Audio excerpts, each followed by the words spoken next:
আসসালামু আলাইকুম এভরিওয়ান। আজকে সকালবেলা আমরা পান্তা ভাত খাবো, আর পান্তা ভাত দিয়ে আর কি কি থাকবে সেটাই আপনাদেরকে দেখাবো।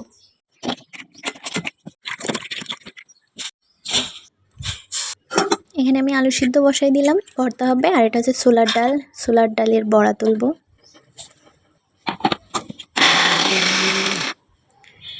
একটু লবণ দিলাম, হলুদ, সব কিছু দিয়ে এটা সুন্দর করে মাখায় বড়া ভাজবো। ডালের বড়া খেতে আমার অনেক ভালো লাগে, গরম গরম পেঁয়াজের মতো লাগে। আর পান্তা ভাত দিয়ে তো কোনো কথাই নেই, আলু ভর্তা আর বড়া। আপনাদের খেতে কেমন লাগে কমেন্টে অবশ্যই জানাবেন। আলু সিদ্ধ হয়ে গেছে, এটা এবার ভর্তা বানাই ফেলবো।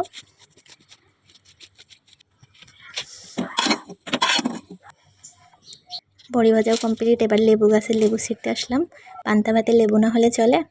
দেখেন তো আমার সব কমপ্লিট। দই আছে, মিষ্টি আছে, লেবু, পেঁয়াজ, কলা, বড়া, ছানা।